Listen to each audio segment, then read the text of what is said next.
जीवन हो, मुनि जीवन हो, गृहस्थ का जीवन हो, इन 4 महासूत्रों से चलता है। आपके घर के अंदर आप बताओ मुझे कि बिना मांगे प्रेम देने की कला कितने लोगों को आती है? बोनस में तुम्हारी पत्नी है, तुम्हारा बच्चा संभालती है, पैसा संभालती है, तुम्हारे घर को अच्छा रखती है, मेंटेन होकर के रहती है, सब कुछ व्यवस्थित करती है, मेहमान आते हैं खाना खिलाती है। बोनस में कुछ तो मिलना चाहिए। बोनस में क्या? बोनस में क्या मिलना चाहिए? जब कभी भी गरम गरम रोटी परस दे, उसमें से धुआं निकल रहा हो, उसी निकलते धुएं से उसकी आरती उतार दो, तेरी नजर उतार दूं।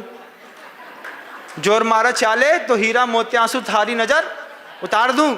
वो सामने वाला बोले कि क्या हो गया तुमको? बोले ये बोनस का प्रेम है, मैंने इस रोटी से तुम्हारी नजर उतारी और मैं खुद ही खा लेता हूं। वो खुद खा लो महाराज, इससे नजर उतर जाएगी। नजर लगी नहीं, प्रेम जरूर बढ़ जाएगा।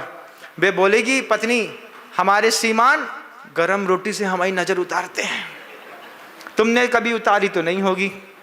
और ये भी ऐसी हैं कि इनने गरम रोटी को पहले से फोड़ के दिया होगा। क्या गैस उसी को निकालने तो भैया रोटी की।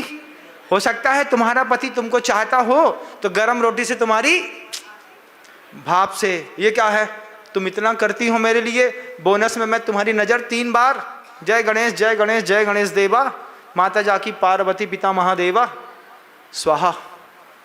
इससे क्या हुआ? घर के अंदर प्रेम तो बढ़ता है। बोलो तरीका है कि नहीं? 1000 तरीके हैं भैया, 1000। अगर मान लो आपको एक नोटबुक दे दूं और कहूं कि बताओ तुम घर में प्रेम किस किस कारण से बढ़ा सकते हो, एक एक पर्ची कल लिख के लाइएगा। जो लोग सोशल मीडिया में सुन रहे हैं वे कमेंट बॉक्स में कमेंट करिएगा कि आप अपने घर में कौन सा निमित्त है जिससे प्रेम बढ़ा सकते हैं। आपकी बात अच्छी होगी तो उसके ऊपर एक प्रवचन देने का मैं पूरा प्रयास करूंगा।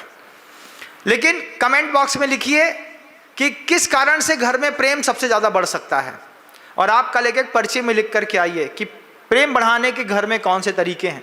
आचार्य जी ने तो हम लोगों को कह दिया, सूत्र वाक्य दे दिया, अब आपका मौका है, आप पता करते रहिए, बढ़ाते रहिए। लेकिन अंतिम महासूत्र था, दीक्षा लेनी हो, मुनि धर्म निभाना हो या गृहस्थ धर्म निभाना हो, पवित्रता बढ़ा के चलो। पवित्रता बढ़ाने का एक डेडिकेशन रूल्स हैं। शादी होती है, शादी होते में 7 फेरे उल्टे सीधे पता नहीं क्या बुलवा देते हैं, लेकिन उसमें एक फेरा बिल्कुल तय वाला होता है कि जीवन में तुम्हारे भी अलावा किसी और को मैं अपने जीवन में प्रवेश नहीं दूंगी। या फिर वो भी कहता है तुम्हारे अलावा मैं अपने जीवन में किसी अन्य स्त्री को प्रवेश नहीं दूंगा। आगम ग्रंथों में इसको कहते हैं स्वदार संतोष व्रत, अपनी पत्नी में संतुष्ट होने का नियम। पवित्रता बढ़ाते चलो। तुम्हारी पत्नी, तुम किसी भी बुरी स्थिति में फंस जाओ, उसको इस बात का विश्वास हो ये चोरी तो कर सकते हैं लेकिन किसी दूसरी स्त्री के साथ बलात्कार नहीं कर सकते। इनको मैं बहुत अच्छे तरीके से जानती हूँ। इतनी भी छाप अगर पत्नी के मन के अंदर छूट गई तो पवित्रता एक जगह तो स्थापित हो जाएगी। यही बात पत्नी अपने पति के लिए दिमाग में स्थापित कर दे। तुम्हारी पत्नी झूठ बोल सकती है, लड़ंकू है, लड़ सकती है, तुम्हारी पत्नी जो है पैसा इकट्ठा कर सकती है, लेकिन तुम्हारी पत्नी सील के नाम पर सिर्फ तुम्हारी है और किसी और की नहीं है। पवित्रता बढ़ाते चलो। लेकिन अब वो भी संभव नहीं है। मोबाइल आ गया, 80 साल के बब्बा का भी दिमाग खराब है। बेबी टी शर्ट पहन करके, हाफ पैंट पहन करके, चश्मा लगा करके और बाइक में बैठ करके क्लब में घुस रहे हैं। भैया 80 साल की उम्र हो गई है, भगवान महावीर से 8 साल बड़े हो गए हो, तुम्हारे टपकने का टाइम हो गया है। आज टपके कि कल टपके, तो तुम भी संकल्प कर लो 80 साल वाले बब्बा लोग कि भैया इंस्टाग्राम, फेसबुक, रील्स, मोबाइल नहीं चलाएंगे।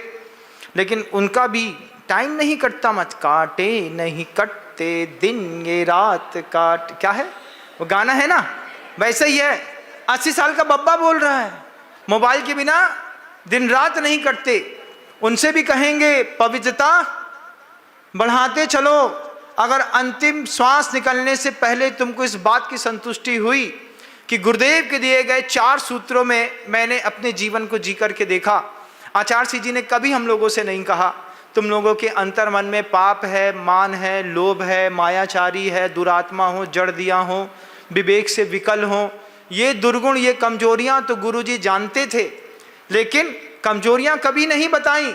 जैसे कैंसर के पेशेंट को कभी नहीं बताया जाता कि तुम कैंसर के पेशेंट हो। क्या बताते हैं? थोड़ा सा छाला है, इसको ठीक करेंगे और ठीक हो जाएगा, नॉर्मल है, that's very simple, no doubt, हम है ना, हम संभाल लेंगे। जैसे कैंसर के पेशेंट का इलाज करते हैं, ऐसे बड़े बड़े आचार्य शिष्य का इलाज करते हैं। संसार के कैंसर का पेशेंट है, हमारे पास आया है, मोक्ष के द्वार तक जाना चाहता है, इलाज तो देना पड़ेगा। कभी नहीं कैंसर के पेशेंट से कहते कैंसर के पेशेंट हो। आचार्य जी ने हम लोग से कभी नहीं कहा तुम पापी हो। आचार्य जी हमेशा कहते थे आप लोग का पुण्य बड़ा जबरदस्त है, संसार से निकल करके इस तरफ मुख कर लिया। क्या संभालते हैं गुरु, गुरुओं में गुरु गुरुदेव विद्यासागर जी महाराज।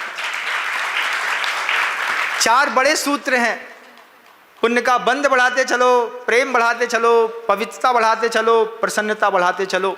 आप सब भी अपने परिवार में धैर्य पूर्वक इस उद्बोधन को सुनिएगा।